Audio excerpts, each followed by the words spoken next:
PDF के लिए Telegram join करें। डिक्टेशन स्टार्ट होगा 5 सेकंड के बाद।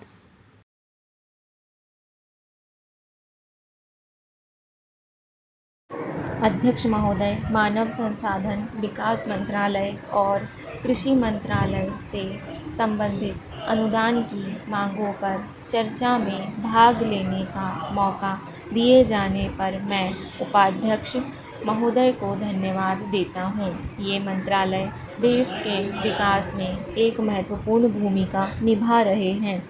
जल कृषि की आधारभूत आवश्यकता है। हमें कृषि के लिए, पीने के लिए और औद्योगिक विकास के लिए भी पानी की आवश्यकता होती है। मैं सरकार से अनुरोध करूँगा कि वह उपलब्ध जल संसाधनों के दोहन के लिए शीघ्र कदम उठाए।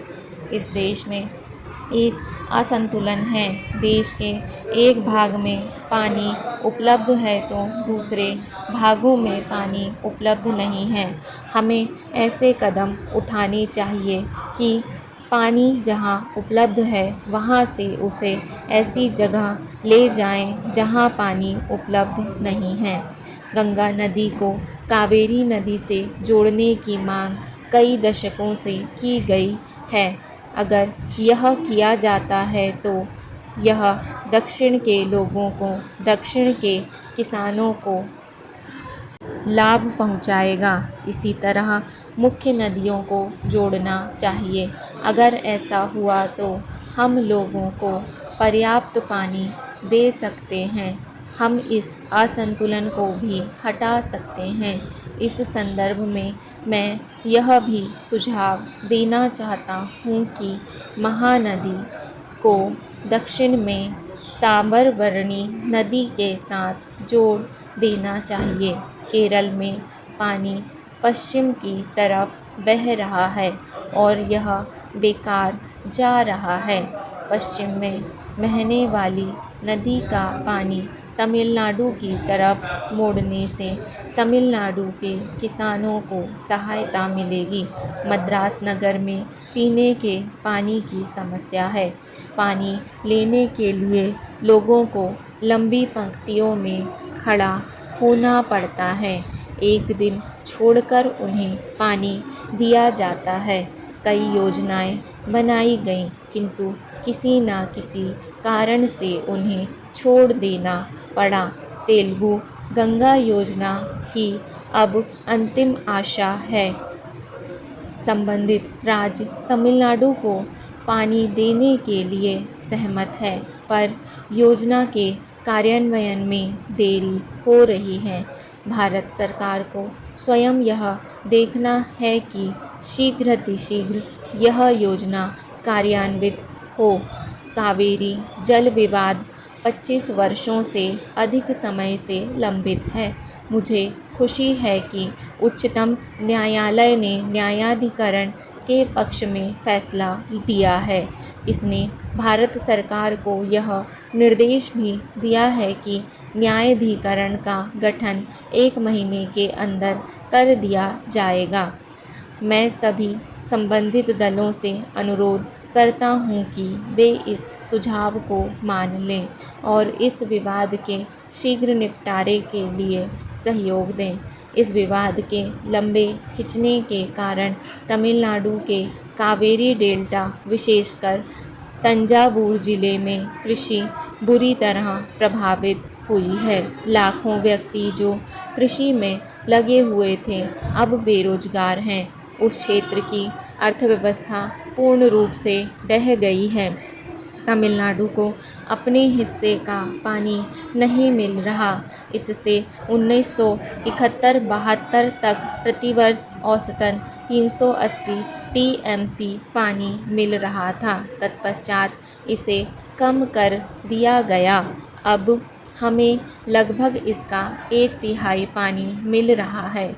तमिलनाडु सरकार ने 280 टीएमसी पानी की मांग की थी।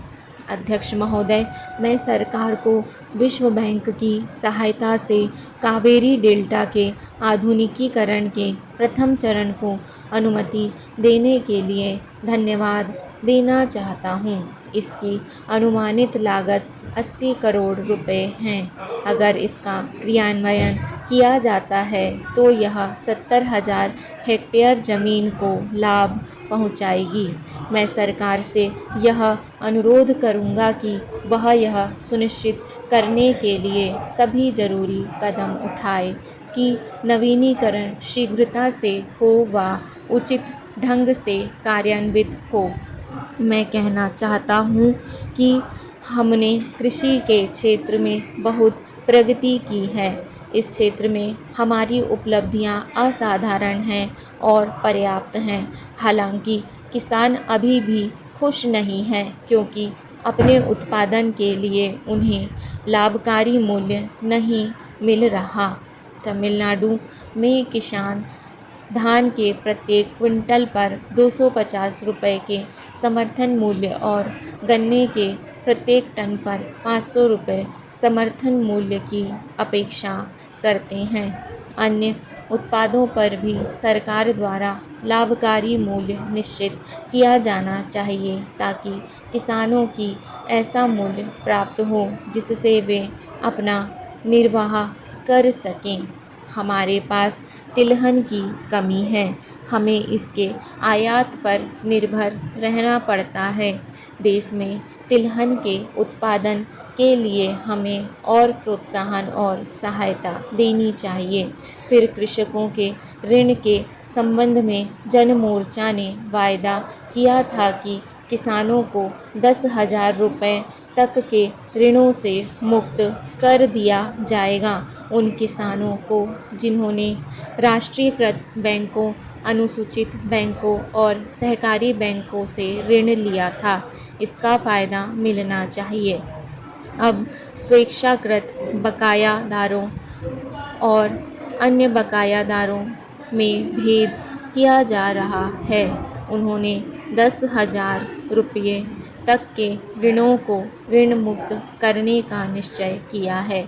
इसे लागू कर दिया जाना चाहिए। इसे ध्यान में रखा जाना चाहिए और इसका पालन किया जाना चाहिए और इसे स्वीकार कर लेना चाहिए।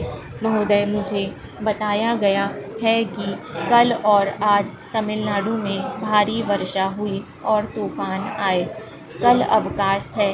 मैं माननीय मंत्री से निवेदन करूंगा कि मद्रास और तमिलनाडु के अन्य भागों में बाढ़ से प्रभावित क्षेत्रों का निरीक्षण करें और सभी संभव सहायता करें और तमिलनाडु के लोगों को राहत पहुंचाने के लिए कदम उठाए जाएं।